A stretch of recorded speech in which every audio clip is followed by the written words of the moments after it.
सम्पूर्णमा हो। आज 2081 साल फाल्गुनको 25 गतेको बिहानको ब्रह्ममुहूर्तमा पतञ्जलि योग समिति नेपाल कोशी प्रदेशले आयोजना गरेको योगधारा अनलाइन योग विज्ञान शिविरको आज 1598औं श्रृङ्खलामा हामी प्रवेश गरिसकेका छौँ।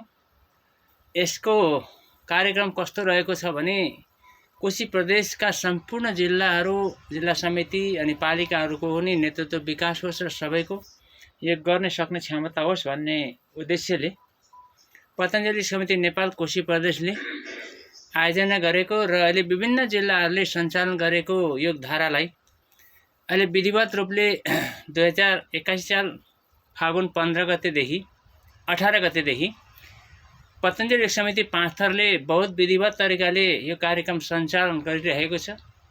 त्यसमा आसनहरूको प्रमुख आसनहरूमा समिति महाराज परम पूज्य समिति महाराजले बताउनु भएको छ।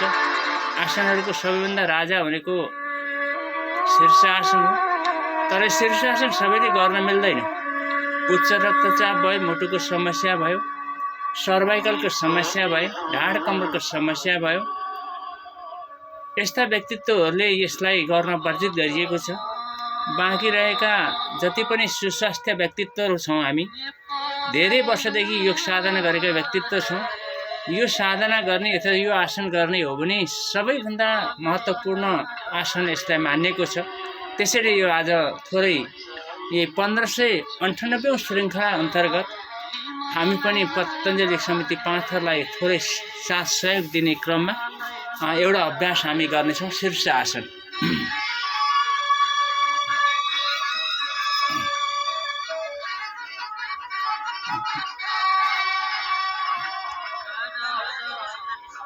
यो अभ्यास कम्तीमा पनि 5 मिनट 10 मिनटसम्म गर्न सकिन्छ। यसलाई सिधा स्ट्रेट गराएर यसले मेमोरी पावरको लागि, अनुहारको चमकताको लागि, लो प्रेसरको लागि, मुटु कलेजो फोक्सोलाई समृद्ध अथवा शरीरका सम्पूर्ण विकासलाई यसले वृद्धि गराउनको लागि ठुलो सेवा पुर्याउने गर्छ। यो अभ्यास हामीले 5 मिनट 10 मिनटसम्मको पनि गर्न सकिन्छ। यसरी गर्न सक्छौँ। 15 मिनट 20 मिनटसम्म यसलाई अलिकति अभ्यास गर्नलाई थोरै हामीले प्र्याक्टिस गर्नुपर्ने अवस्था रहन्छ र यसका विभिन्न विधिहरू प्रक्रियाहरू पनि छन्। शीर्ष आसनमा हामीले थोरै यसलाई के गर्न पनि सकिन्छ भनेदेखि यसलाई पद्मासन पनि बस्न सक्छौँ। हामी यसरी पद्मासनमा यसरी सर्लक्क खुट्टा ल्याएर यसरी हामीले बस्न सक्छौँ। पद्मासन यसरी पद्मासनमा बसेर हामीले स्ट्यान्डमा रहन सक्छौँ। यसरी यो पद्मासनको स्थिति भयो। अब यसैलाई पनि हामी पद्मासनबाट हामी ध्रुवासन पनि बस्न सक्छौँ। यसलाई यो अभ्यास खुट्टा सिधा बनाएर यसरी यसलाई पालो पनि गर्न सकिन्छ है। यसलाई यसरी पालो पनि गर्न सक्छौँ। बिस्तारै नातिकन गर्नु होला। थोरै श्वास प्रश्वासलाई संयम राखेर यसरी गर्न सक्नुहुनेछ। अब यसलाई सिधै राखेर हामी गरुड आसन पनि यसरी खुट्टा बटारेर हामीले गर्न सक्छौँ। यसरी गर्न सकिन्छ। आरामसँगले यसरी गर्न सक्छौँ। किन नली खुट्टाको लागि, घुँडाको लागि, पेडुलाको लागि बहुत राम्रो यो अभ्यास। यसरी यो शीर्षासनको माध्यमबाट यसरी पनि हामीले गर्न सक्छौँ। यो गरुड आसन भयो। यसलाई गर्न सकिन्छ। अब सिधै राखेर फेरि यसलाई हामीले के गर्न सक्छौँ भने खुट्टालाई पछाडि पनि लान सक्छौँ। पछाडि कति लान सकिन्छ। यसले मेरुदण्डको लागि बहुत राम्रो मजबुत बनाउने काम गर्छ। खुट्टालाई पछाडि लान सकिन्छ। यसरी पछाडि पुरै लान सक्छौँ। यसरी हामी गर्दैछौँ। यसरी शीर्षासन अन्तर्गत यो केही विधाहरू यसरी गर्न सकिन्छ।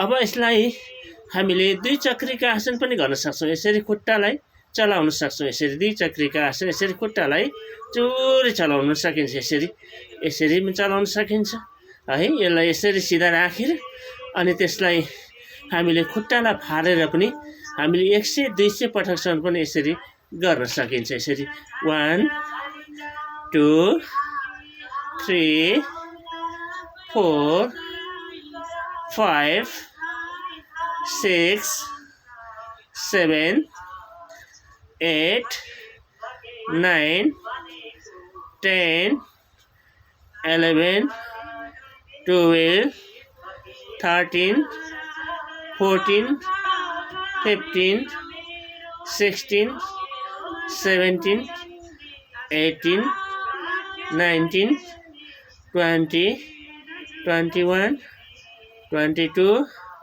23, 24, 25, 26, 27, 28, 29, 30, 31, 32, 33, 34, 35, 36, 37, 38, 39, 40, 41, 42, 43, 44, 45, 46, 47, 48, 49, 50, 51, 52, 53, 54, 55, 56, 57, 58, 59,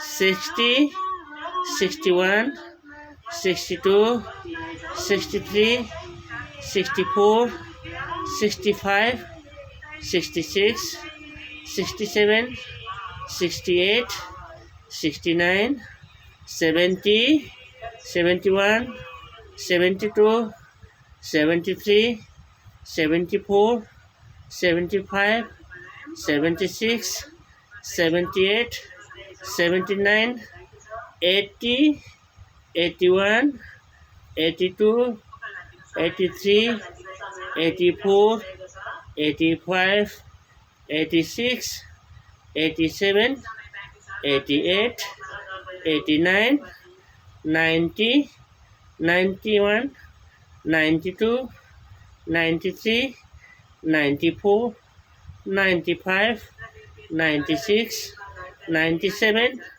98, 99, 100, 101, 102, 103, 104, 105, 106, 107, 108, 109, 110. यसरी हामीले 200 300 पटकसम्म पनि हामीले गर्न सक्छौँ र सिधा स्ट्रेट राखेर एकछिन होल्ड गर्नुहुनेछ।